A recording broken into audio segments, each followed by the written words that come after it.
Hello, everyone. Welcome to Laser Focus. This is the Deep Dive Pop Culture Podcast from Nerdist. My name's Kyle Anderson. Thank you for listening. This week, I'm joined once again by Michael Walsh, friend of the show, past and future guest. Ghost guest from the future. Hi, Mikey. How are you? We should probably see how I do today before we start. Oh, that's true. What if I just go? I really could go off the rails any one of these weeks. A real poochy situation here with Mikey.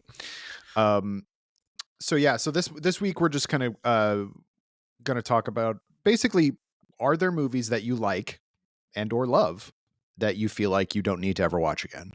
And the reason that I thought of this is because I am, as I often do, I have a very large physical media collection, and sometimes because there's only a limited amount of space, I go through and I go, well, this one I only got for whatever reason. I'll probably never watch that again.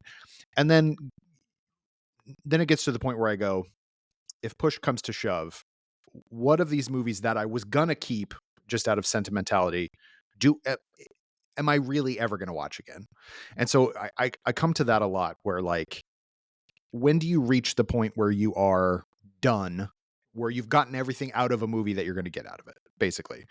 And I know that sounds very weird and highfalutin. It's like, just watch a movie if you want to, but like, I am a constant curator of things, of, you know, media, but also just like experiences and things. And like, I think just hoarding things for the sake of it. This is kind of a tangent, but I have friends who, if they watched it as a kid, they still watch it now and they still love it the same way. And I'm like, God bless you, because that is not the way I do things at all. Not necessarily like Barney the dinosaur or whatever, but like. You mean you didn't lock in all your opinions at 6 years old? You know what? I guess I'm different that way. But yeah, so that's what we're going to talk about. We'll get into like how we decided. We're gonna each kind of go back and forth of like, what are movies we like that we never need to watch again, and kind of just talk about those movies. But before we do that, Mikey, if you are a fan of just looking at everything Nerdist does, you maybe have heard Mikey's voice fairly frequently as of late. As the co-host, or I guess permanent guest, whatever you want to call yourself, of Masterminds. Lore Master, of course. Masterminds, which is the House of the Dragon podcast that Mikey did with Dan Casey. And so obviously we're not going to do a whole episode of that because that'd just be rehashing. But I do want to ask you, like, we talked episode by episode sort of like just about thoughts and everything like that. But what was your kind of general opinion of House of the Dragon season 2? It was a frustrating season, not because of any of the things that I didn't necessarily like, any specific adaptation moments or character decisions or anything like that, but because it was a very slow moving season where it felt like they were stalling. And we got to the end to find out that the entire season was nothing but prelude for season 3. The finale felt like it was the type of episode that would come with 2 episodes left to go. And now we have potentially 2 years to wait for any payoffs. Very frustrating. I think I've since seen that it has the lowest viewer score for any of the 18 episodes so far. I don't know about that, because in a vacuum, it was kind of okay. Yeah, I liked it as an episode. Yeah, but as a season finale, it was not good. And there were concerns before the show started that there wasn't enough story to do an entire adaptation. I disagree with that. I actually think there's a ton of story, and they do a really good job sometimes filling in gaps of just bringing the story. Is the reason I think there's enough story is there's so much plot. There's so much that happens during the Dance of the Dragons. The actual war itself is just a couple years long, and it moves. Yeah, things are happening. There are big battles. There are armies crisscrossing the realm. So there's plenty of room in between those battles to give us the character stories. They just kind of got stuck in mud like they were the River Lords and didn't get out of it. So I'm hoping, you mentioned Poochie, and I've brought Poochie up all season long because I just wanted to get to the fireworks factory. If season 3 brings us to the fireworks factory, we might feel differently about season 2. But right now, frustrated. Yeah, I kind of am of two minds about it, because I think that I am on record. I think I really disliked season one. I think the pacing was terrible. And just like it took a while for me to be realize, there are these standout kind of performances. I think Patty Considine like is tremendous. And he does a great job all season. But when you have two multiple actually characters, but two main characters who are who get actor swap halfway through the season because of a time jump, it feels like you're meeting them all brand new again. And so it took a while, especially I feel like with, not that Emma Darcy ever did a bad job, but like it took a while for me to get back on board with Rhaenyra, like who is this version of Rhaenyra and everything like that. So I will say that I liked season 2 a lot more because it was much more consistent and there was a lot more of what I liked about Game of Thrones in it, which is that you get kind of quieter, slower moments more frequently. But that said, like the I agree with the pacing because like the big battle with that, spoilers for House of the Dragon season 2, but like that ends with Rhaenys dying and Aegon getting hurt. Like that should have been if that's going to be episode 3 or whatever it was, episode 3 or 4, it needs to be something just as big at the end of the season, and it peaked early in that sense. And I think also, like, not to cut them too much slack, but I also think HBO being like, we want this to keep going, it's a huge hit, like that makes it tough when you're like, okay, we only really, like, I think in because it's going to be 4 seasons, which they've mentioned multiple times. I think if they were going to make it 3 seasons, it would have been paced a lot better this season. I think this de facto has to be the season, or had to be the season, where like the least amount of stuff happened because they had to set up for the pace of the second season, or the arc of the second or the third season. So I think you might be on something there because yeah. and this is totally speculation. I don't know anything. Showrunner Ryan Condal gave a interview after the season ended that I thought was defensive. Yeah. And talking about, we know we didn't, but it's going to be great. Like in season 3, we're going to get to this battle. And it made me wonder if there has been, I don't want to say interference from HBO. They're giving them a lot of money to make this show, but I do think if there was an edict of 4 seasons, we're not doing 3, we're doing 4, figure it out, make it work.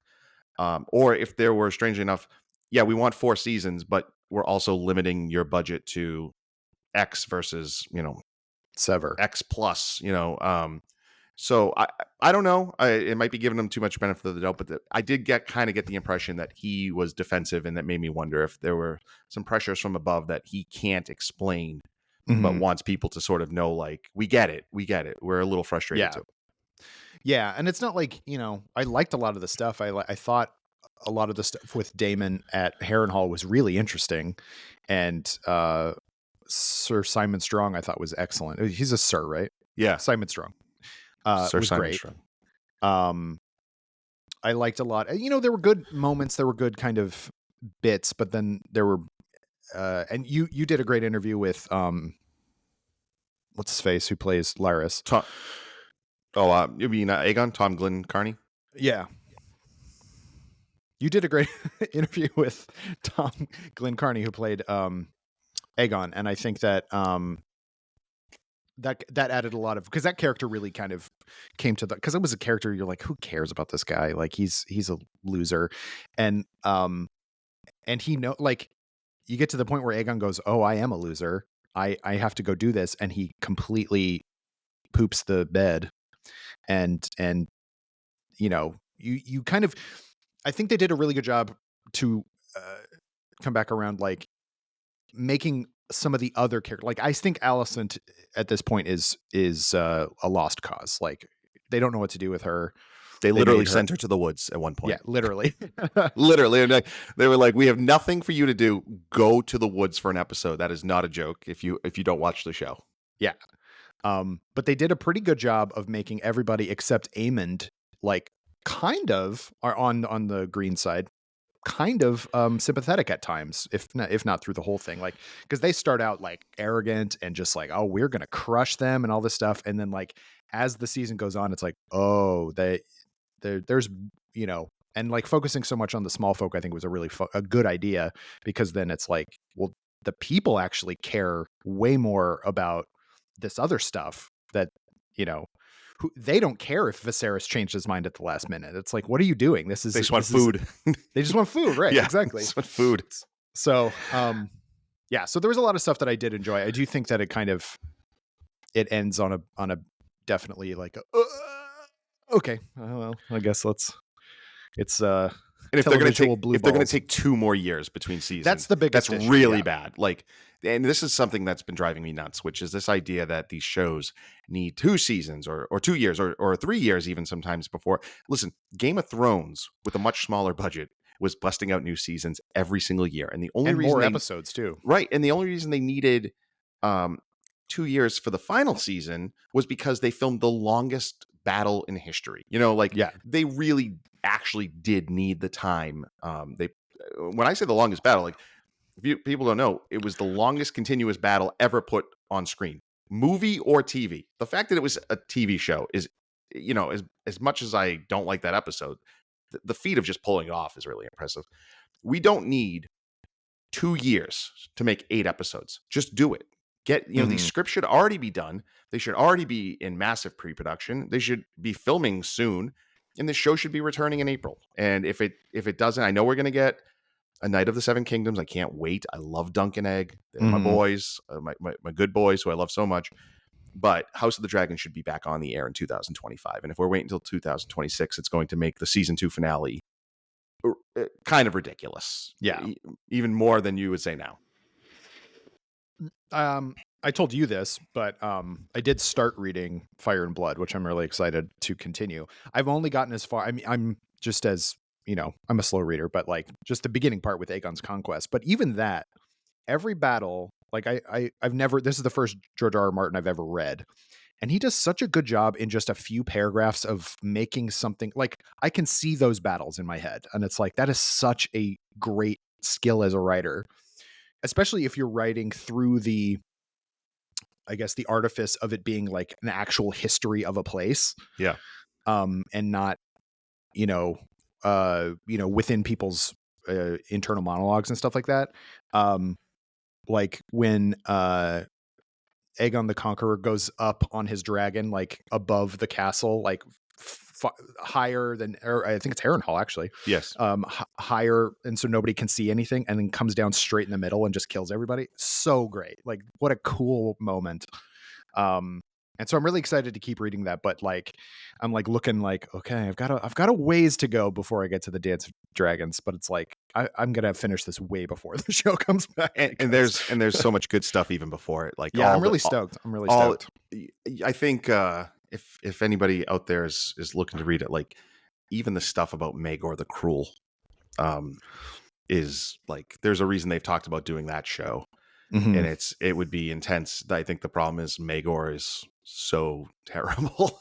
you don't really earn the moniker the Cruel by accident, so they might be worried about having their main character be that terrible. But yeah, I actually, if somebody asked me, I recommend that they read Fire and Blood and The World of Ice and Fire, and I don't even tell them to read the novels anymore, even though I absolutely adore the novels. I just can't in good conscience give that advice, because I don't think he's ever going to finish the books. Yeah, he just keeps making more backstory, which is fine, but it's also like, bro, you gotta finish it up.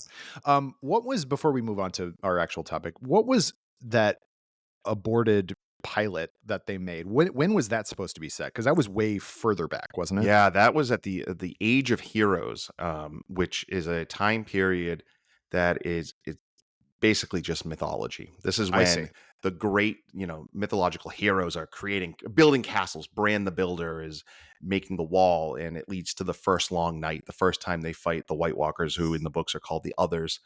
And I thought that was an absolutely fascinating idea, because basically, I would say 95% of what we quote unquote know about that era is not true. we're talking like Sure, it's myth. Yeah. 10, 15,000 years earlier. It's not written down. It's just all this oral tradition, and it's mythology, right? And there was a lot of opportunity there to just have freedom, like have complete freedom, so that nobody would know what was coming. And I hope someday to see that pilot, or to at least read like kind of the premise. But I think that HBO has very much made the decision that they are going to stay within the confines of this 300-year period, with the Yeah. Targaryen dynasty. There have been some other ideas. They've talked about 10,000 ships, about Queen Nymeria, who is a queen of the Rhoynar, who brought her people fleeing old Valyria, ended up in Westeros. She marries into the um, Martells down in Dorne. I'm a little skeptical about that. They do have some other ideas, but for right now, they're focusing on this 3 century time period where the Targaryens are in Westeros. That's what A Knight of the Seven Kingdoms will also be about. Be about another Targaryen. Yeah. I kind of get it, because it's certainly like thousands of years in the past is like, it's unrecognizable. And I think that they want to stick to, and the fact that, people know the Targaryens well enough, and like there are these houses that are still that were, hey, I know that. It's like it's very much the Rick Dalton gif of like pointing at the screen. Um I know that guy. He's a Stark or whatever, and like, hey, they're at the wall. Like that happened this season. So I get why they're doing it from just like a recognition standpoint, but it would be much more, be interesting to see some stuff. I mean, that's the same reason why the Rings of Power, it's like all these characters we already know from they're not doing like the first age. they're Yeah. doing they're doing stuff where like Galadriel and Elrond can actually be in it. Oh, Sauron. Oh, this might be Gandalf. Like, it's just whatever. Someday we'll get to see Morgoth on screen. One day. I would love that. Okay. So, like I said, our main topic this week. Oh, sorry. Back one second. If you want to go back and listen to individual episodes of Masterminds, you can find those on a Nerdist YouTube channel. Actually, that's where I would recommend you watch it, because you can actually see them. They actually film it, unlike this show. um, and you and Dan do a great job, and Adam Murray, our illustrious video editor, does a great job adding B-roll and stuff like that. So watch those on throughout the season. Maybe do a rewatch and look at all those things, and you can just know how much Mikey hates Kristen Cole. Nobody, I say this all the time, nobody has ever been more right about anything than I have been about how terrible Kristen Cole is. I will say, I mean, I think that Fabian Frankel, I think, is a really good actor. Like, he's so good. He's so good. Good. And but I like the last couple episodes with him where he's just like, he sees the devastation that the dragons can wrought finally, and he's just sort of like, oh, this sucks. So he's not just, I mean, he is an arrogant asshole, but anyway, that's neither here nor there. So anyway, main topic. I think, at least for my lists, there are 2 to 3 major kind of distinctions. One are great, like award-worthy movies that I saw. I'm happy I saw, but I'm not probably going to watch that ever again. Either just, they're not fun to watch. There's certainly that. Good movies don't have to be fun to watch. But then I think the one that kind of spurred this on was that movies I love and have seen 7 million times that I don't think I ever need to watch, which is not to say I won't ever watch them again, but I don't ever need to watch them again. So that's kind of the two that I'm kind of working with. How did you break yours down?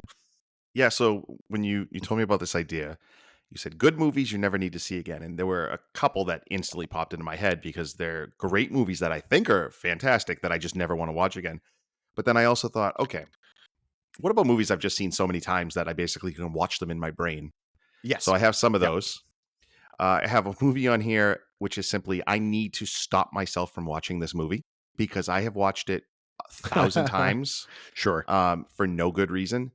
And then there are a couple, I just think that I've hit a point where I'm not getting anything out of them for reasons I'll explain. I would say that every movie on my list, I would say, is at least good. Mhm. Some I would say are great, and I'm not saying any of these are bad. I'm not even saying I'll never watch them again. I simply took this as the way I approach it is that if I never watch them again, I'll be okay. Yes. That's not that I won't. In fact, I'm going to have an entry that's going to make some people mad unless they listen to what I'm actually saying, because I'm going to watch these movies again. Unquestionably, I just don't need to. Yeah, I'd I be have a fine if couple I of didn't. those for sure that I'm like,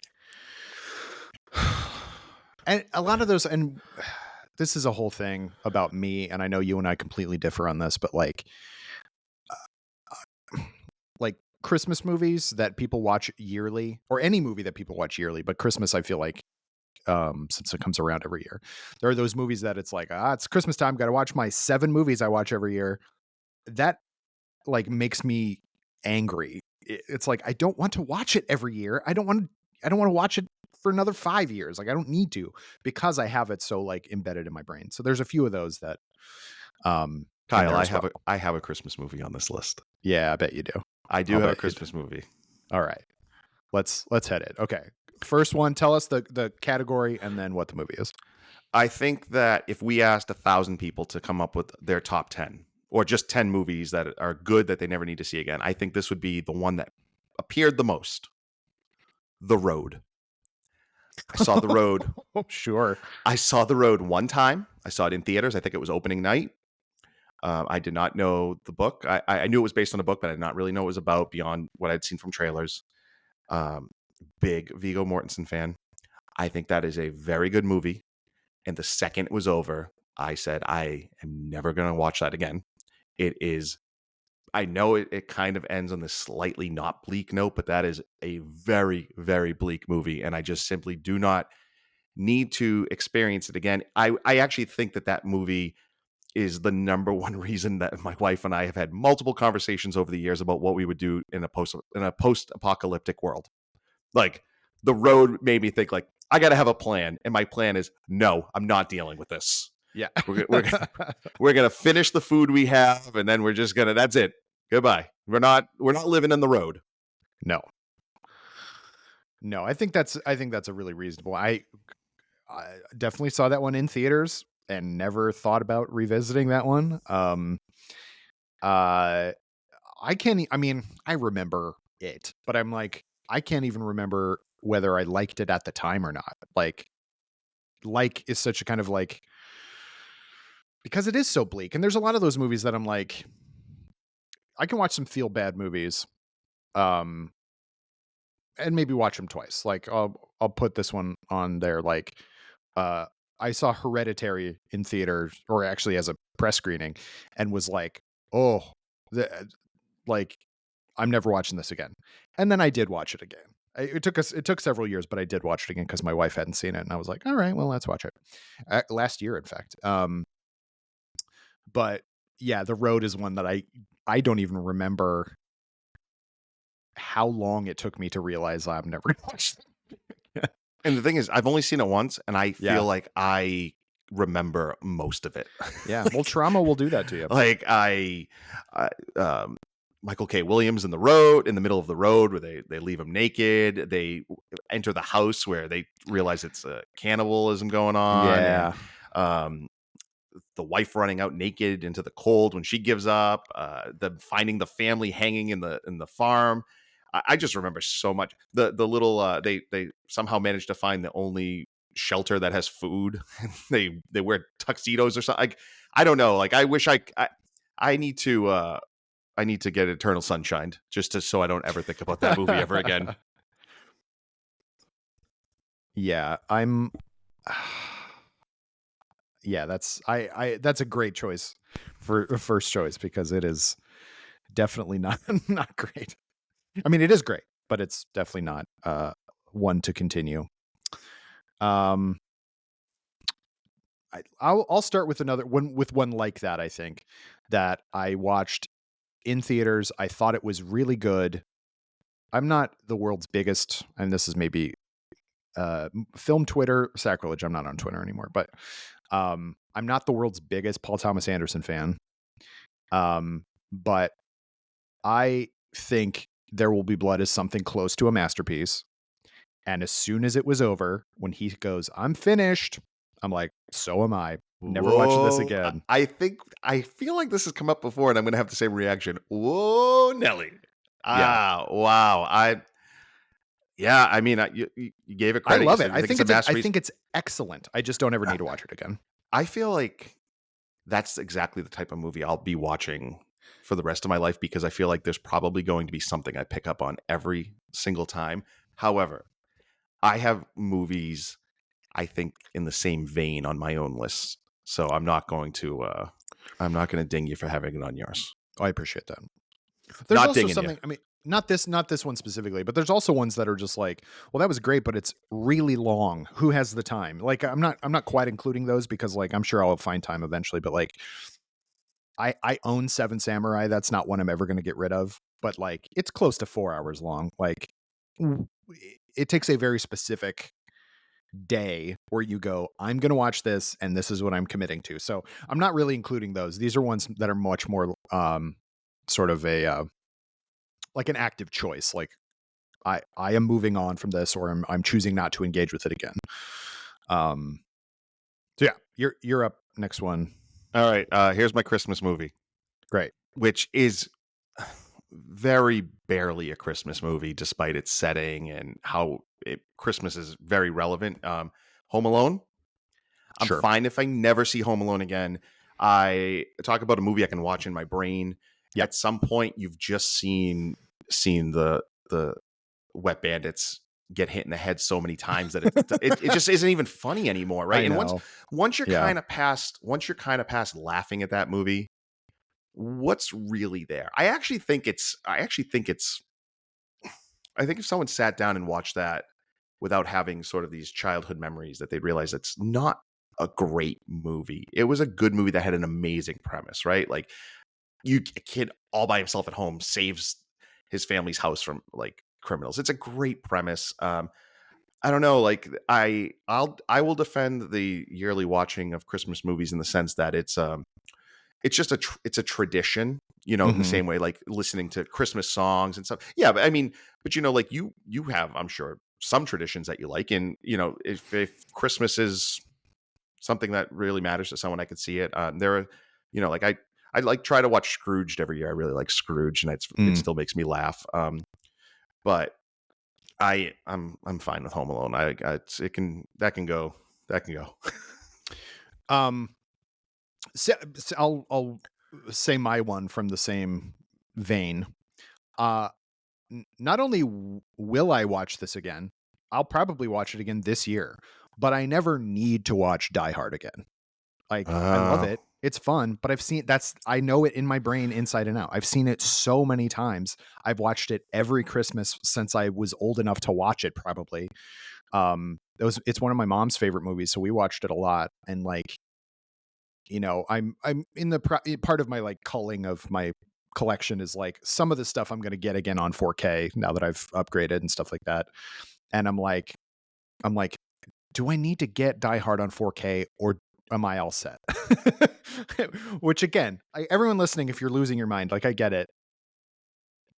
I'm not saying I don't like this movie. I love it. I know every line of dialogue, but that's the problem. Like there's so many movies I haven't seen yet. I really like, I am at the point where like, I'm much more excited by movies I haven't seen than movies I have seen. Um, with rare exceptions. And so that's why I try to limit like my favorite movie ever, I always say is The Good, the Bad and the Ugly.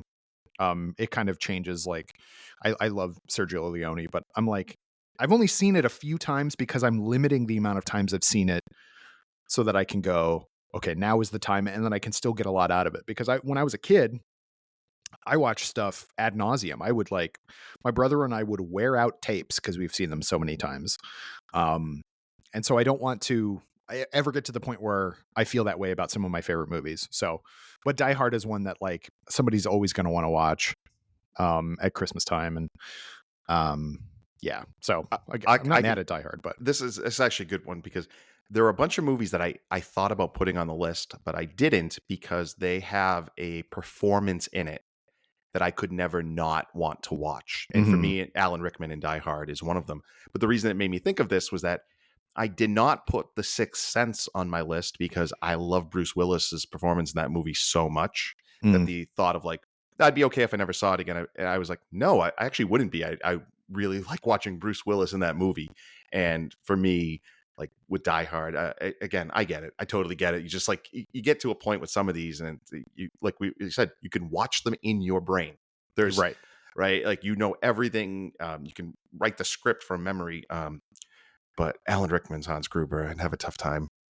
I'd have a tough time. I mean, he's great. Yeah.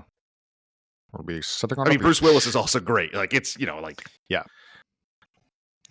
Yeah, Bruce Willis in that movie is just, I mean, he carries the whole movie just sitting in a room talking to himself, and you don't think it's weird. Like, I think that's truly the mark of a good performance.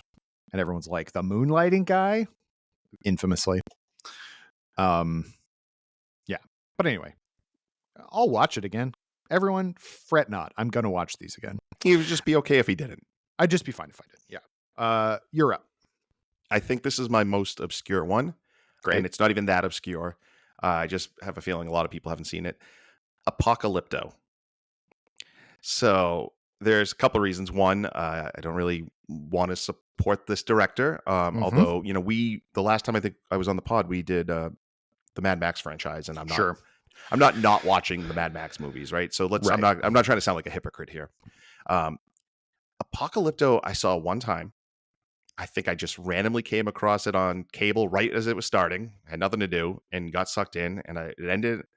And I thought, that was pretty good. That was way better than I expected. And maybe that was what it was. It was just better than I expected. Yeah. But it ends on such a like, the word bleak doesn't even really describe like the note that this movie ends on. And I could not imagine going back and watching the protagonist of that story go through everything he does to survive, only to know, oh, a bunch of settlers are coming to the new world, and these people are all going to die anyway. It's going to actually be even worse. Yeah. It's I don't even know if I'm not saying that's a bad thing for the ending. I think there's meaning there. I just don't want to re-experience it. Sure. I'm okay. I'm okay. Yeah. I just like with The Road, I remember way more about this movie than I should for a single viewing. I don't really even know why. But yeah, that's fine. Good. I'm okay. I'm okay with one Apocalypto screening in my entire life. Yeah, I think that's reasonable. There's a subset of these movies too that I think are movies that I loved and watched several times when they came out or close to when they came out. And then I have since kind of gone, you know what, I'm all set. On a lot of those, I've moved on from them, so I don't want to say that I no longer think they're good. They're just I've gotten everything I need to get out of those. And there's, you know, when I was first really heavily getting into film when I was in college, there were three, I think for a lot of people our age, like three kind of indie directors or indie adjacent directors who sort of became that. And, you know, there was Quentin Tarantino, Robert Rodriguez, and Kevin Smith. Those are my three guys. And I have kind of stopped with Smith for sure, and Rodriguez by virtue of him not really making a ton of movies that I care to watch anymore. And so and Tarantino to a point, like I still like Pulp Fiction I'm going to watch, but I've kind of narrowed it down to three Tarantino movies that will be my ones that I'll watch. Like, and Pulp Fiction, Inglourious Bastards, and Once Upon a Time in Hollywood. We'll see what his last movie ends up being and whether that ends up there. The one that is close is Jackie Brown. I'm like, I might be cool to watch that one again, but I don't think I ever need to watch either of the Kill Bills, certainly Death Proof, which I think is his weakest movie. And That's being kind. yeah. And Django Unchained I think is fine. I think it's fine. And Reservoir Dogs, which is the one that I think is the one I'm saddest about, but I kind of am like, you know what? The last time I watched it, I'm like, oh, this is easily his bleakest movie. weirdly. And I'm kind of like, I'm not really feeling bleak these days. And so that's a huge thing. Like, it's the most downbeat. Even some of the movies where like a million people die, um, there's a bit at the end to kind of like give you a little push. Um, for example, the end of Pulp Fiction, like Jules and Vincent walk out of the diner victorious, even though we know that Vincent is going to get shot to death and coming out of the bathroom. And but that's kind of all you need, you know. But Reservoir Dogs, I think, is the one that I'm the saddest about. But I'm kind of like, yeah, I'm all set. I don't know if I ever need to watch that one again. Yeah, I it's funny. I don't know if this will make sense. I always think of Django and Inglourious Bastards as being like two sides of the same movie. For I sure. just feel like in terms of like tone and style and they just I don't know. And I think because of that, I might be okay, even though there's a lot of stuff. Like if you said to me, like, okay, you got to pick a couple Tarantino movies you can't ever watch again. Mm. Those might be. I probably maybe Death Proof. Obviously, let's just. Yeah. I saw that Grindhouse on opening night at midnight. Same. Midnight. So I got home at like 3:30 in the morning. Yeah, it was. And as we were, I think I might have told the story once before. As we were driving back, I was yelling at my friend who had bought the tickets. I was so mad that we were up at 3:30 in the morning, and I had just seen. I think both of those are bad. I don't like either side of. I like the first 45 minutes of Planet Terror, and then I think it falls completely apart. Yeah. But yeah, I don't know. Like maybe I think Django, I'd probably be okay. Not seeing again. He kind of, he has his little oeuvres. So there's like normal kind of like twisty 90s crime movies with Reservoir Dogs, Pulp Fiction, and Jackie Brown. And then he has his kind of literal Grindhouse trilogy, which is the two Kill Bills plus Death Proof. And then he has his spaghetti Western riffs with Inglourious Bastards, Django Unchained, and The Hateful Eight. And then Once Upon a Time in Hollywood is sort of like, what's a hangout movie, a historical hangout movie that kind of employs a lot of those same things. And I feel like, and I know a lot of people will say that he thinks that Kill Bill's one movie, so it's one movie. It's not. It's two movies. No, it's not. I mean, he can say what he wants. It's Well, it's the same. It's the same people who say that Twin Peaks: The Return is a movie. It's a 9-hour movie. That's not a movie, or a 13-hour movie. That's called a TV show. People, we have a there's long history. There's credits in between. It's a TV show. Anyway, regardless, so I kind of pick one from each of those trilogies for the most part. I like Hateful Eight more than I think most people do. I saw that 2 times in theaters. I think it's a gorgeous movie. I think we've talked about this. We've talked about this, and we definitely disagree on this. Yeah. I think it's a lot deeper than most people think it is. It's also not a fun movie to watch. Like there are parts of it that I'm like, oh, this is really cool, and then parts of it you're like, Jesus, like because. But that's actually why I can't put it on the list, because I've only seen it one time, and I found it derivative of his own movies. I didn't feel like it was an homage to other movies, even though clearly like he's pulling heavily from The Thing. Like I get that. It just felt like it, but that's why I won't put it on the list, because one of these days I'm going to sit down and kind of try to watch it with new eyes and see if I still feel that way. After that, it might be on my list. It might go Death Proof and then The Hateful Eight. Kill Bill. Kill Bill. I love. I've just seen it so many times that if that's the main thing. I've seen Kill Bill a million. I know those movies inside and out. Yeah. Inside Out is another one I never need. That was a joke. But yeah, so basically like every Tarantino movie, and that hurts my heart really. But like Pulp Fiction and Inglourious Bastards and Once Upon a Time in Hollywood. Those are the 3 that I will cling to. But the rest of them, you kind of leave them by the wayside. And that's just sort of what happens with a lot of, like, if you'd asked me 15 years ago if I'd ever stop watching Kevin Smith, 20 years ago, let's call it 20 years ago. If I'd ever stop watching Kevin Smith movies, I'd be like, no, you're out of your mind. And I haven't watched a new Kevin Smith movie since Tusk, and you could not pay me. I don't even know I was getting paid to watch Tusk. And I haven't watched one since I despised Jay and Silent Bob Strike Back. And in fact, that made me reevaluate everything I thought about Kevin Smith movies. I think the only one I'd have any interest in rewatching is Dogma, which I've always said is my favorite, even though I think it really suffers from its lead performance. But if you're looking to rewatch any Kevin Smith thing out there, find the Clerks animated show.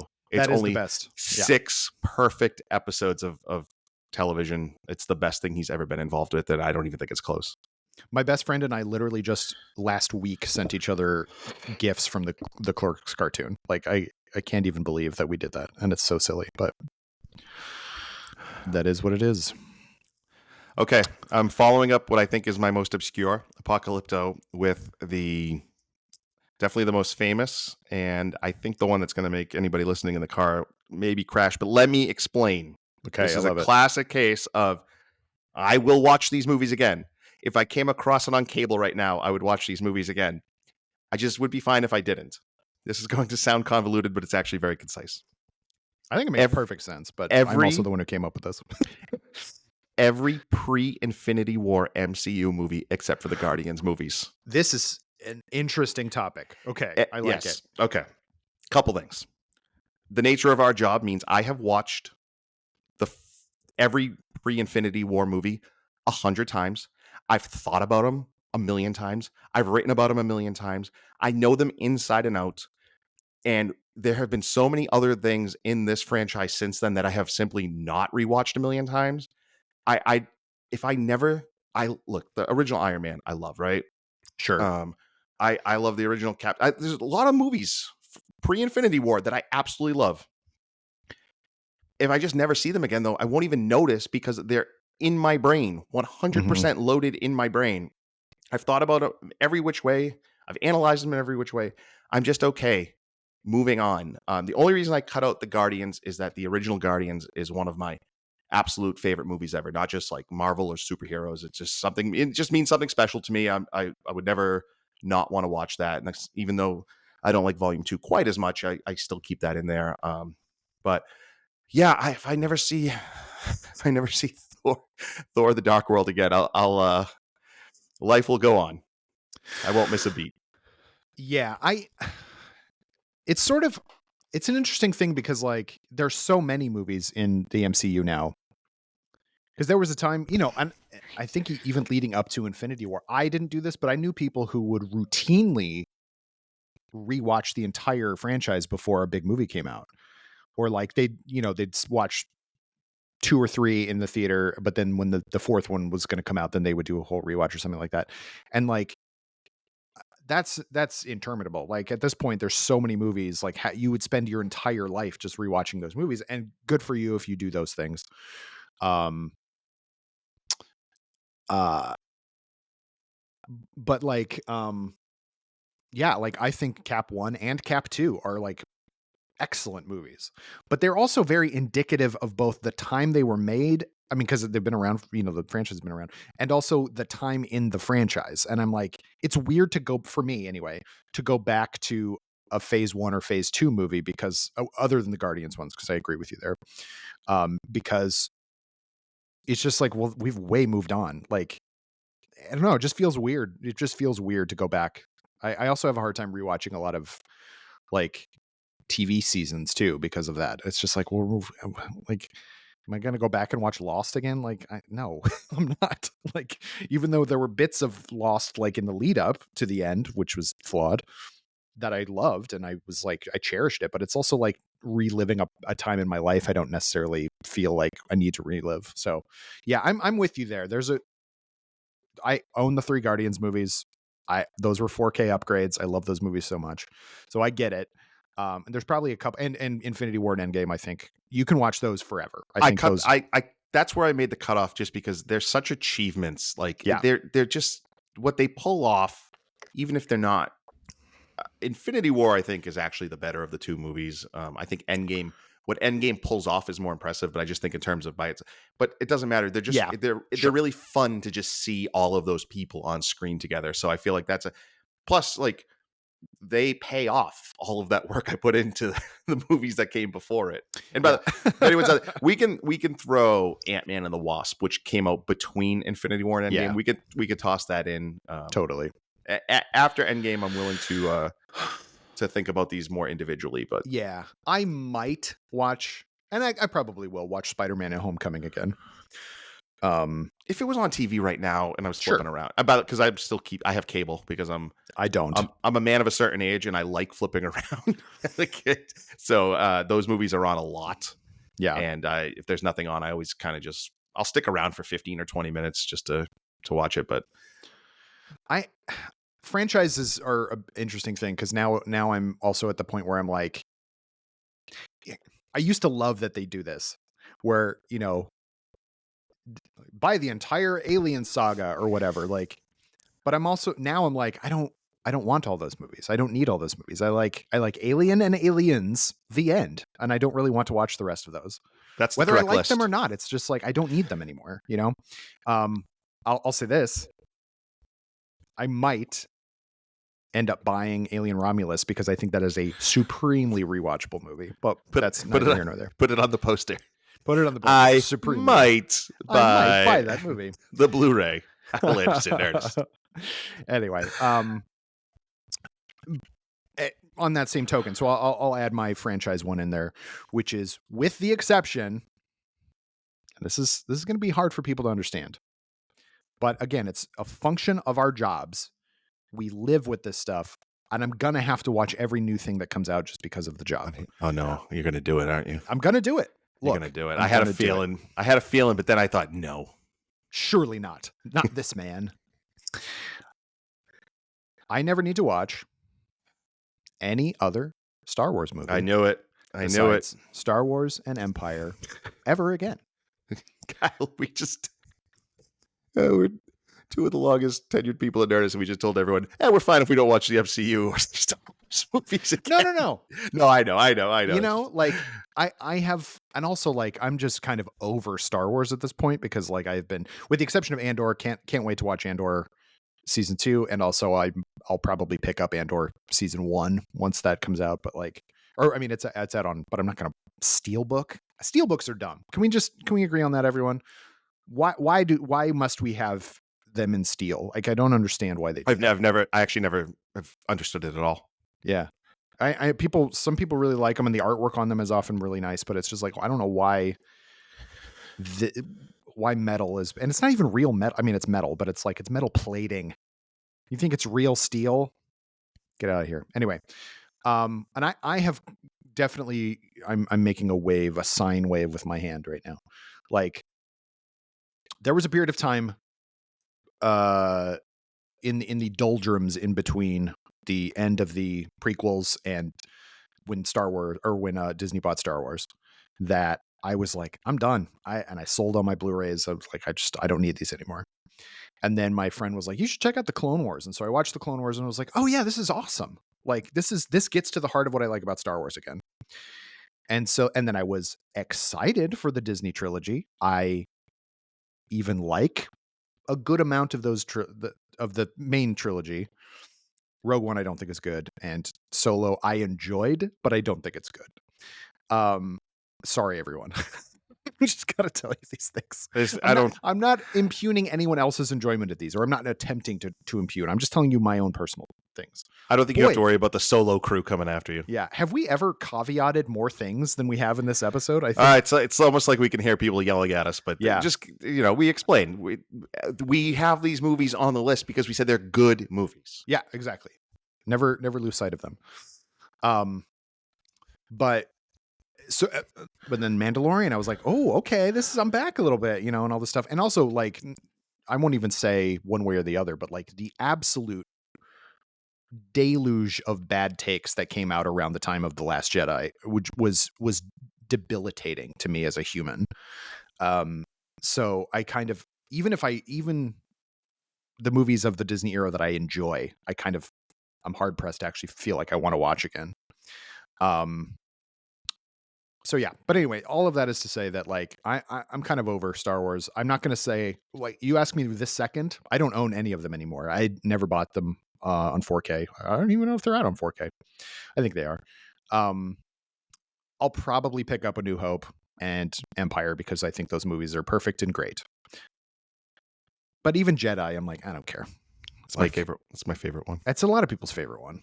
But actually, I think my two favorites are both the Jedi ones, Return and Last. Mm. Look, I'm not going to say I disagree with you about The Last Jedi, but Yeah, I agree. It's exhausting.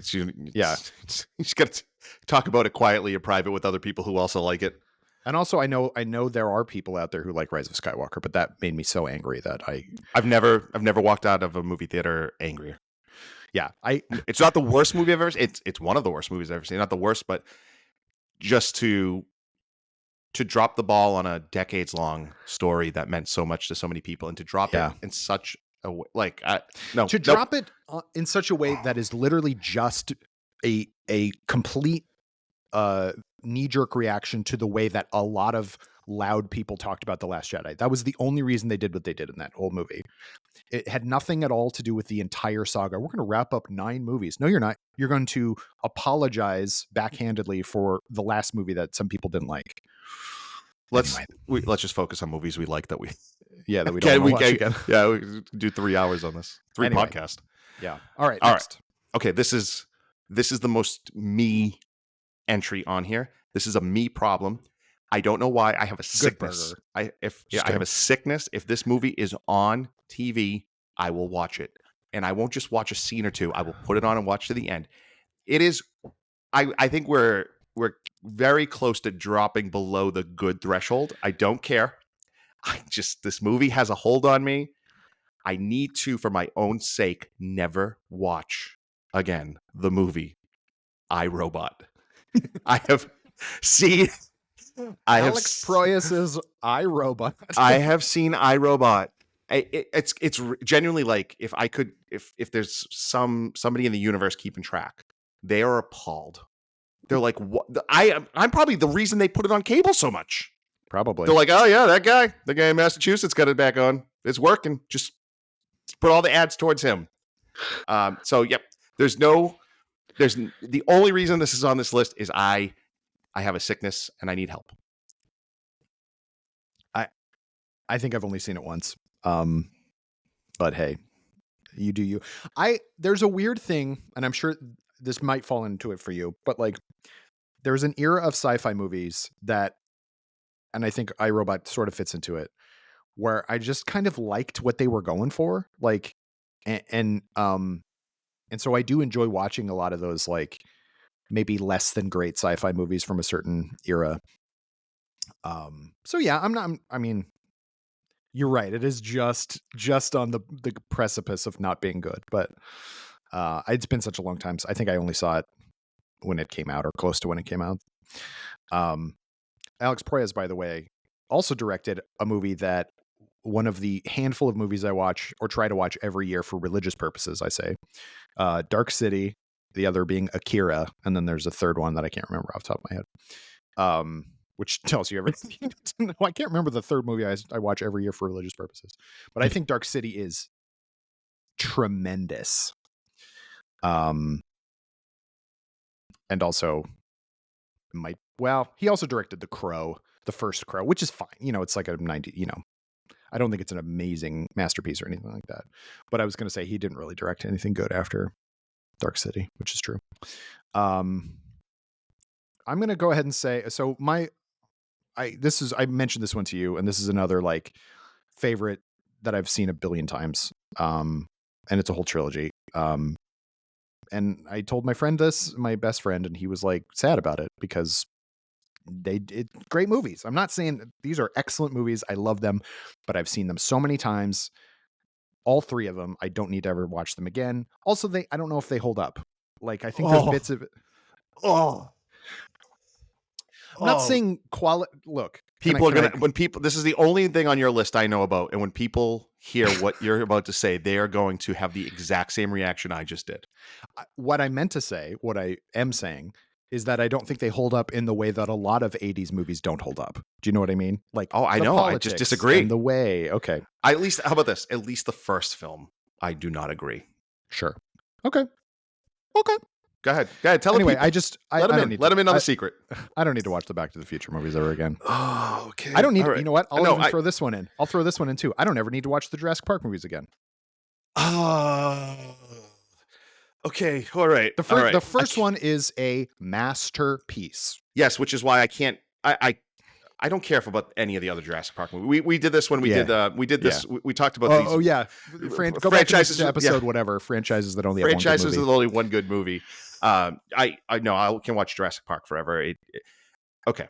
I understand that, but I never need to. Yes, and I get that because we've talked about this, and it's just like you can watch them in your brain. You can watch them They're in my your brain. Yeah. This is for me the original Back to the Future. If we have sort of pillars of our fandom, right? Of the movies and the stories that kind of shaped what we like in life. Back to the Future is one of, I would say, 2 or 3 movies that really kind of shaped what it is. So for me, like I can't, but I think the first Back to the Future movie holds up. I don't think it really falls victim to that sort of 80s. I'm there. We could probably find some things that maybe it was like, oh, that's not super great now, but I don't think it's like offensive. Like some of those movies are just straight up offensive. No, I mean, this isn't a good movie. It became popular because of Back to the Future, even though they shot it before. But there's some stuff in Teen Wolf that's like, oh boy. Oh yeah. You're going to show this to kids? I watched it as a kid, and there's some stuff in there that they shouldn't have said. But I think that the original Back to the Future is literally a perfect movie. Like, and that's a short list. There are movies that I think that are better that aren't perfect. So if Back to the Future's on, I'm watching it for the rest of my life. Dun, dun, dun, dun, dun, dun, dun, dun, dun, dun, dun, dun. Plus, when I was a kid, Michael J. Fox also signed an autograph for me that said, "To Michael, great name, Michael J. Fox." So I love it. That's it. I love it. You want to talk about like just fan for life? I was like, this is the greatest thing ever. So that, you know what, I'm with you. It is a great movie. I'm not saying it's not a great movie. And you know what? I'm not even saying I won't watch them again. Or at least the first one. Back to the Future 2, I saw in theaters with my grandparents, but my dad's parents, who are more strict than my mom's parents, and also like aunts and cousins and stuff like that. And they say son of a bitch so many times and bullshit and stuff like that. And I was 5 years old when it came out, and I remember my granddad being like, "Oh, should we be here?" Like just muttering, "Should we be saying this stuff? Should we be having them hear this stuff?" Anyway, yeah. So I'm sorry, everyone. I'm not saying it's a bad movie. I don't even need to watch it again. And yet I'll watch friggin' like weird old Italian movies a million times. Yeah. I'm a strange man. But when I was a child, etc., I put away childish things, blah, blah, blah, whatever that phrase is. All right. I'm going with my second most obscure one. Great. Let's do it. I never, ever again will watch The Walk with Joseph Gordon-Levitt about the guy that's another Zemeckis movie, isn't it? I think that's Zemeckis. Yeah, that's about the guy who walked between the 2 buildings of the World Trade Center. I think it's probably objectively a good movie. I checked. It seems like it had pretty good reviews for the most part. It made me want to throw up. I couldn't handle it. So that's it. I don't want to watch a movie that makes me physically ill. I don't think I've ever had quite a physical. There's another movie coming up on my list that gave me a physical reaction. But the Walk, I genuinely spent the whole time like on the verge of being sick. Yeah, I don't know if I would even. This wasn't on my list initially, but when you said that, and I don't know if it would happen the same way at home. But seeing Gravity in the theater, I was like, I had a visceral like. I think in my review I even called it the most butt puckering movie I've ever seen. I love Gravity. That was one of my favorite movie experiences ever. Look, I love that movie too. I think it's a very well made movie, but like I disliked the experience of watching it so much because it was so tense. The best 3D experience ever, by the way. Oh, I bet. I didn't watch it in 3D. Oh, I don't even like 3D, and that in 3D and IMAX was. I couldn't believe what I was watching. God, 3D IMAX. I have like gigantophobia or something like that. It's not. I think it's less giant things, but it's me or people being tiny, and it's just seeing a person with the world behind them is that got me after a while. Yeah. Okay. Let's. I'm trying to be like less iconoclastic in my next couple of picks. No, go for it. It's fine. So, I don't want to. I want to get away from franchise stuff and kind of maybe um, talk about movies that I like or I think are great. I think are excellent. A lot of Oscar movies I think fall into this category. I was gonna say like I wouldn't actually. I've already watched Parasite a bunch of times and I'm happy to watch that. But things like that that are like big for a moment and then you kind of go like, I don't probably need to watch that again. So there's quite a few of those. So and I like The Big Short. I'm never gonna watch The Big Short again. But that has nothing to do with whether that's just a me thing. I'm just like that's not the kind of movie I would watch for fun. Can I just tell you? I You sure did can. for a brief a second consider Parasite just because I think that is an amazing movie. 10 out of 10. Mhm. Like but it really plays like a horror movie. It And sure does. but because it's not a horror movie, it's so much worse. Like just to be like, oh, these are real people in a real situation. Um, and I remember just being like so anxious during that movie.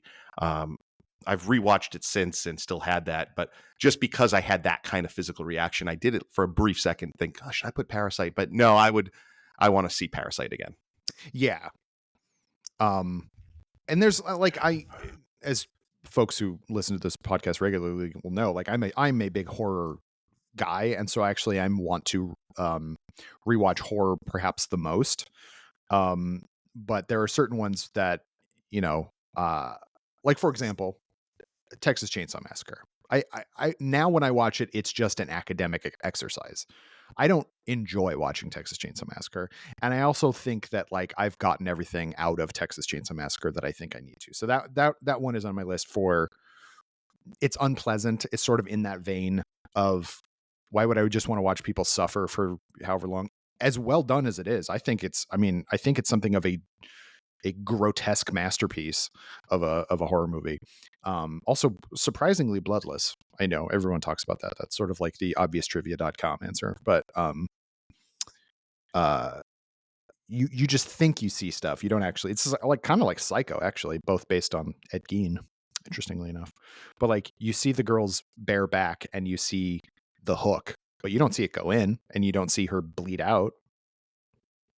But you get enough because of the performance and the way it's shot and the fact that it looks like it was made by people who are out of their minds, which maybe they were. Cocaine, things like that. But yeah, I'll put Texas Chainsaw on my list. Yeah, makes sense. I think I thought about some similar type of movies like that. Instead, I went with one of my favorite directors for my next one. Great. And I think if anybody has listened to me talk about Christopher Nolan before, I think they're going to be surprised by this one. But Interesting. Okay, I'm excited. Memento. Mm, I really, really like Memento. yeah. But once you've seen it, Yeah. and you know the ending, and you know what's going on, it fundamentally changes the viewing experience. Now, Mhm. sometimes this is good, right? Like you can the second time you watch The Sixth Sense, you Yes, pick up on so many totally. different things, right? Yeah. But Memento's a little bit different because it's it's being told in reverse, and you're basically kind of starting at the end, and so like it just doesn't capture that for me. And there are movies that I wish I could rewatch for the first time. Like I wish I could rewatch Hot Fuzz, just not know what's coming in Sure. the second act. But there's enough comedy there, and I love those movies so much. Just I don't know, just Memento. This was if I never saw it again, I wouldn't feel like I was missing out. I will watch it again, but if I didn't, I'd be okay. Yeah, that was one that there was like a handful of movies that when I was in my early college days that were like mind blowing. Like, I think Fight Club falls into that. I think Fight Club is one I never need to watch again. But because it's like, oh man, you got to watch this and like, try to relive the mind blowingness of it. But Memento, we actually like studied in school. In both my theater classes and my film classes, because as an exercise of reading or watching something backwards and forwards, be like, if you see something forwards, you find out what happens. If you watch it in reverse, you find out why it happens, which I think is a really interesting thing. Or maybe it's the other way around. I forget which, but that's an interesting way to like analyze anything is like, and that's the perfect movie to do that with. But because of that, I've seen it a trillion times. And that was, I thought about putting a Nolan movie on there too, but like, I also like the one that I would put on there would be Interstellar, and I don't even like Interstellar. So it's like I don't. There's another reason I'm not going to watch that one again. It's because I don't think it's good. But I don't We're ever gonna need to hear Matthew McConaughey say the name Murph ever again. we're gonna talk about Interstellar. It's not on my list, but we're gonna talk about it soon. Okay, Yeah, that's a threat. Weird threat. yeah. So everyone feel threatened, especially if your name's Murph. Threatening me. Yeah, sorry, Murph. So weirdly, there are bleak movies that I will watch again. So I'm gonna shout this one out as a movie that I think a lot of people wouldn't watch again, and it's an obscure movie, but I think it's become kind of more prevalent now. It's in the Criterion Collection, but it's called Come and See. It is basically about a young boy in Belarus during World War II, or the early parts of World War II, who's like finds a rifle and he's like all excited to join the army, and just like very quickly like sees how horrible it is and how bad the Nazis are, and just awful stuff, and how killing begets killing, and just all it's a very tough movie to watch, but it's all real, quote unquote, real stuff that happened, but it's shot like a horror movie, and I find that so creepy, and I think a lot of Soviet or Eastern European movies that can fall under that. They feel like horror movies just because that's the kind of mentality that these movies fall under. So I even though there are other bleak movies that I won't watch again, that's one that I will watch again. Just sort of bringing that up as a juxtaposition to a movie that is not bleak at all, and yet I never feel like I need to watch that again, and it is Boyhood. I'm good on Boyhood. That's a really interesting one. First off, it's like it's long. It's very long. It's a commit, and it's a commitment. Yeah. It's also, it only works, I think, if you sit down and watch it from start to finish. Yes. That's I completely understand why this is on the list. I didn't consider it. Now I'm going to probably think about it for way longer than I need to when we end this podcast. Yeah. But I will say, Boyhood won me over by the end. I've only seen it one time. I remember thinking like, okay, this is kind of interesting. It felt gimmicky. It definitely felt gimmicky. It felt gimmicky, but by the end, actually seeing someone grow up, I found I was very emotional by the end of that film, even though it just kind of ends, right? Like, this was a part of his life, and that part's over, and we're not going to join him on the next part. I won't say I will be okay if I never see it again, but I do have a feeling it might take 15 or 20 more years before I sit down and hit play. I think like when your son is like high school, early college age, I bet you could watch that again and like really get something out of it. Because I've heard that from people who are, a little bit older, because that came out in 2014, something like that. 2013, 14. So I think that like, that was a decade ago, and I feel like definitely at that time I was not even close to being married, much less having children. So like, to me, it was sort of like, okay, I appreciate this exercise, but like I feel like the story doesn't necessarily hang together. But I agree with you. By the end, you kind of go like, oh yeah, these people went through something, whether they're fictional characters or not. Like, you can see the growth, the age on Ethan Hawke and Patricia Arquette's face. Like, there's a reason they were acclaimed for their roles. So I understand it, but it's also like, thanks, Richard Linklater. Like, I'm good. Yeah. No, it's tough. I mean, to see people get old, to see life, like movies that are, I felt this way about Past Lives, which when we talked about the best movies of last year, it's one of my favorite movies ever. Mm-hmm. That there's just something so effective about seeing life like in its purest form, and nothing is purer than just aging, getting older. Yeah. I both feel like maybe I should have put this on the list, but also now want to rewatch both. So, well, you can. How many more are on your list? 3, but I'm going to go real fast on the next 2 because they're simple. I love this movie. I love this movie. I think it's incredible. I'm never watching it again. And the second it ended, I knew I was never watching it again. Uncut Gems. Uncut Gems is nothing. Yeah. Anxiety, right? And then Yeah. knowing how it ends makes it even harder to rewatch it because it's just like, I know that amazing movie, amazing performances. I love it. Uncle Gems, as it's called now, thanks because she has a certain muse. Yep, I'm fine. Uncut Gems, great movie. Watch it once and then move on. I think that's an excellent choice. Yeah. What's rapid fire to your last two too? The next one is The Hangover.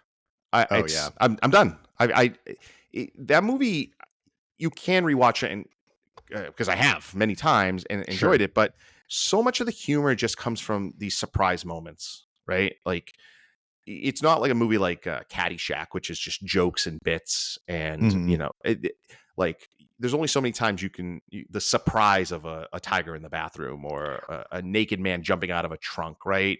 Or Mike Tyson suddenly being involved. Eventually, I know the movie. I can watch it in my brain, like we keep saying. I can probably write the whole script from memory. I'm fine. I don't need to. I'm probably never going to laugh out loud at it again. So what's the point?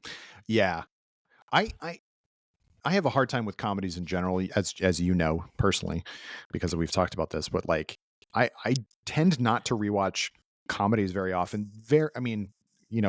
Mel Brooks movies and Python movies are kind of the only ones that I'll rewatch, just because there's nostalgia there too, but there's a classicism to it.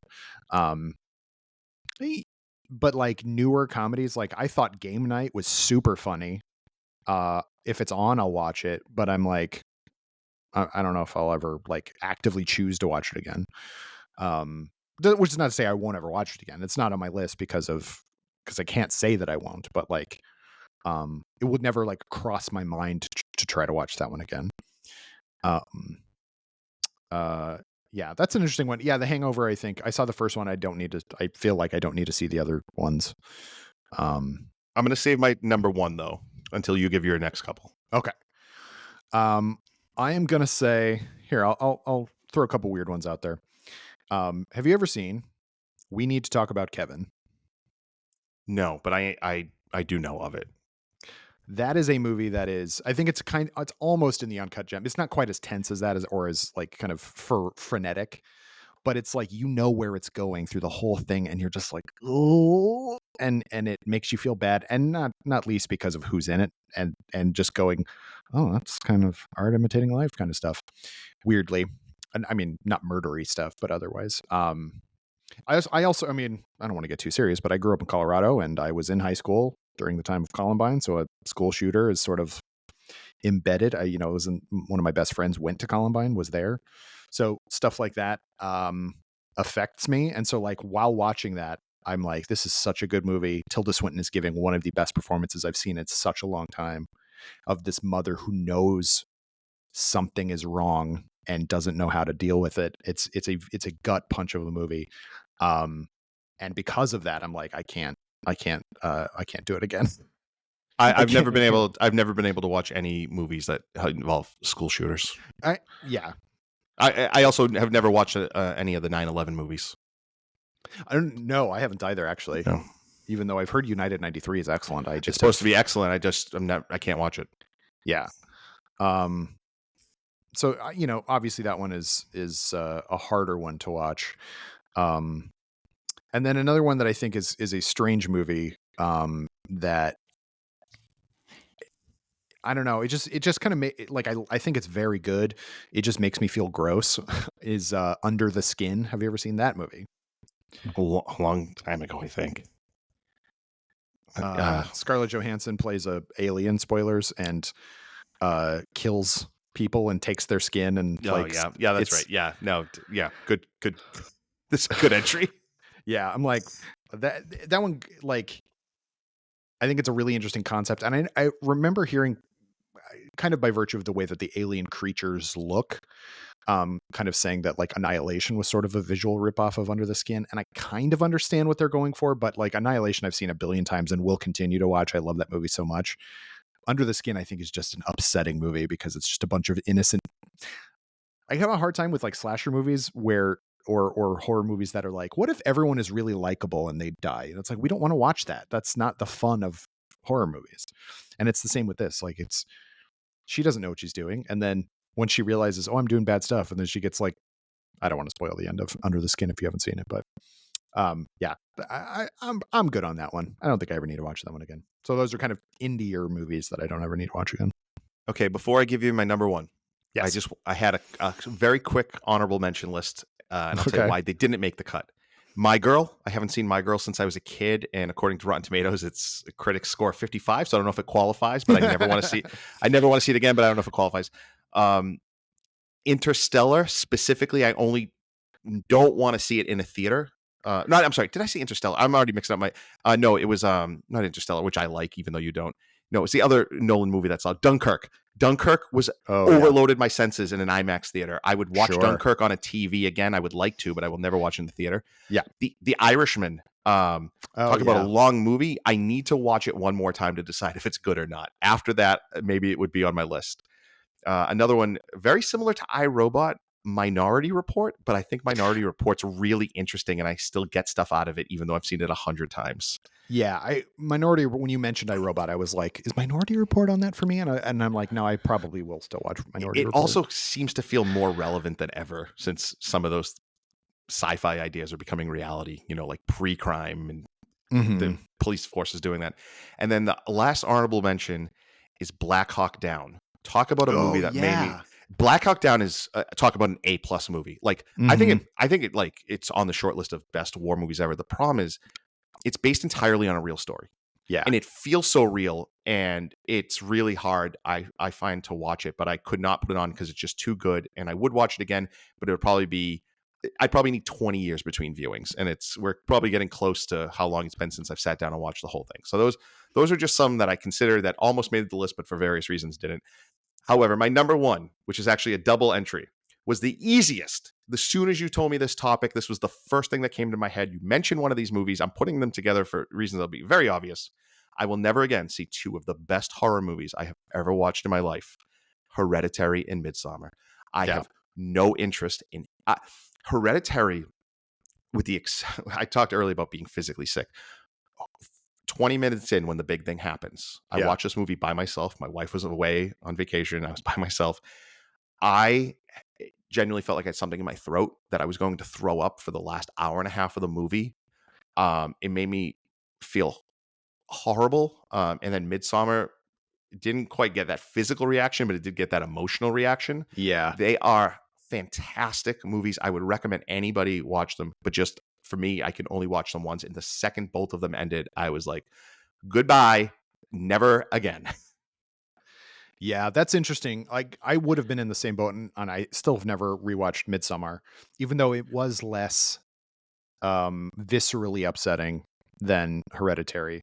And I legitimately was so affected by Hereditary in the theater. Like that moment that you mentioned, I was in a small screening room here, and the gasp and then the immediate silence afterwards was deafening, or as it should be. Like that's the point. And then there are so many, like I've talked about or thought about this anyway, if I haven't mentioned it. There's so much dumb in Hereditary. Like the actual plot is like what? Like this weird cult of Satanists and stuff, and you're just like, this is silly. But everything about around it is so taken absolutely seriously. And like Toni Collette's performance is so gut-wrenchingly Not like nominated. Not nominated. insanity. Always Insanity. going to be mad about that. Yeah. She's so good in that movie. And then the ending is so like, and Ari Aster for all of his faults. I think Beau is Afraid is not good. Um, uh, in a good way. Does that make sense? Like, I think ultimately, I think it's a bad movie, but I think he made it in a really interesting way.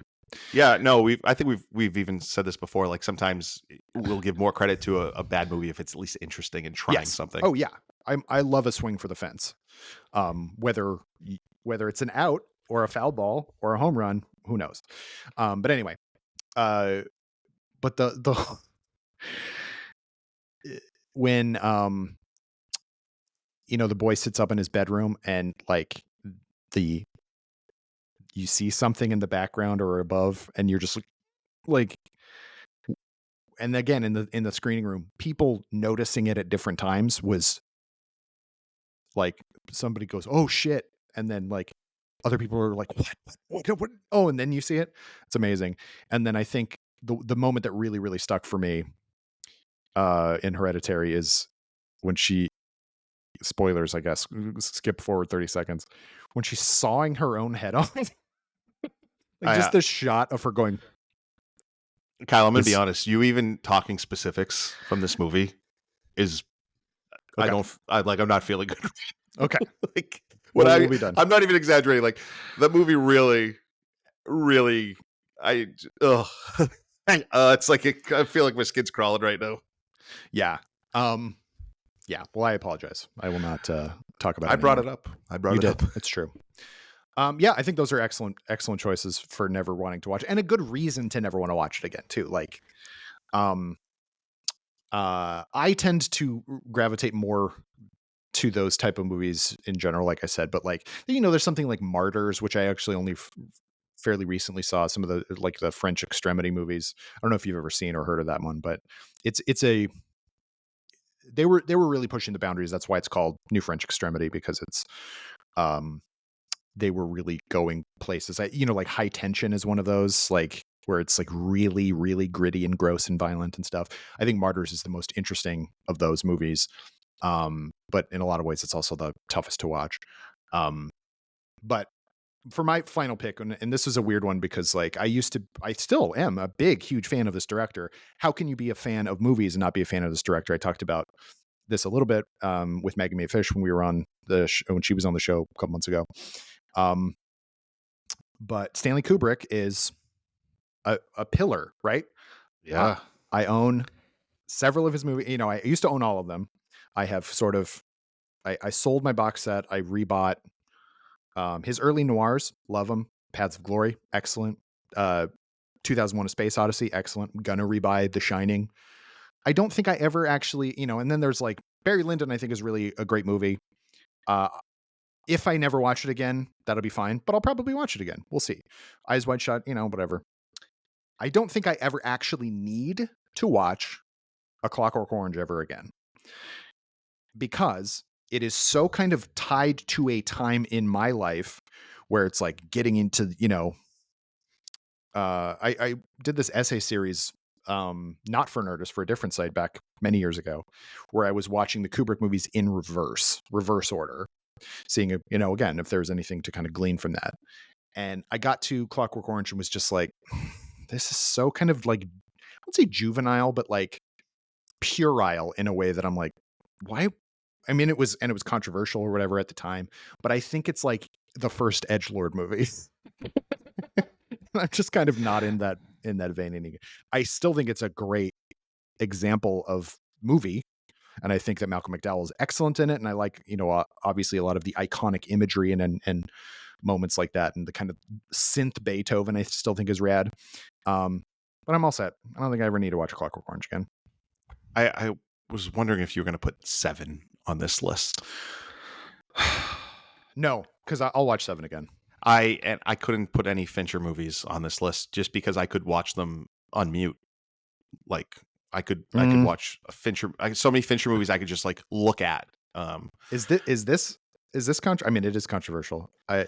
Fincher, and I'm alienating Fincher fans and Paul Thomas Anderson fans, and maybe Stanley Kubrick fans, and maybe too. Look, I'm still saying it's a masterpiece. I just don't need to ever see A Clockwork Orange. These are good movies. These are good movies. Good movies. I mean, there are definitely Fincher movies I love. I think his Zodiac is pillar, like one of the pillars of crime movies I think ever made.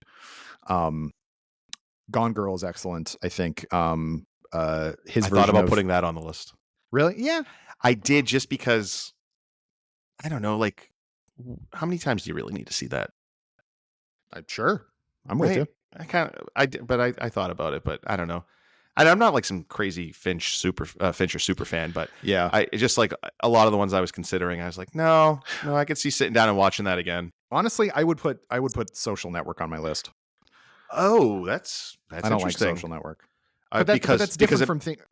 yeah, is that because guess it pretends Mark Zuckerberg has a soul? Yeah. I also Yeah. just don't like, I just never connect to Aaron Sorkin. I don't like that kind of dialogue at all. I think him and David Mamet, what I was getting into when I was in theater school, I was just like, why is this good? Like, nobody talks like this. Kyle, if you really want And to yet I like upset Tarantino. I don't know what the hell's my if you really problem. want to upset people, we'll do a podcast where I explain why Sports Night is a bad TV show. Wow. Yes. I watched the crap out of that. I never got into The West Wing, though. I did too when I was younger, and then yeah. So I think for the reasons you don't like Sorkin, and the reasons I think Sports Night is a bad show. Sure. Like, Yeah, I haven't watched it since I was in, high school. the short version is, imagine if on MASH everybody talked like Hawkeye, right? Right. It would be bad, and that's what Sports Night is. Everybody talks like Hawkeye. Rapatata, rapatata. Yeah. Nobody wants that all the time. All right. Well, this has been, I feel like most of the time that you're on, it's a very controversial episode. I bring Mikey on for the most controversial of episodes.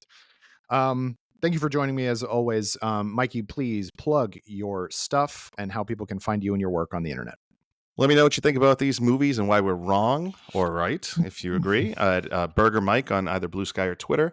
And of course, you can always find me at the greatest website anybody ever created, Nerdist.com. We have Mikey wrote a ton of stuff about House of the Dragon, but we also have lots and lots of stuff about Deadpool and Wolverine and The Boys this last season. So lots on Nerdist right now and gearing up for Rings of Power, all that kind of good stuff. You can follow me on Instagram at functional_nerd. You can follow me on Letterboxd. You can see my other hot takes on movies, Kyle_Anderson. Yeah, please give a listen to both back episodes of this podcast, but also Masterminds, because they did a great job this year. I'm Kyle Anderson. Thank you very much for listening to Laser Focus. Join me again next week when my guest will be a different person. Bye-bye. Laser Focus is a production of Nerdist Industries and Legendary Digital Networks. It was produced, edited, and hosted by me, Kyle Anderson. For more, visit Nerdist.com.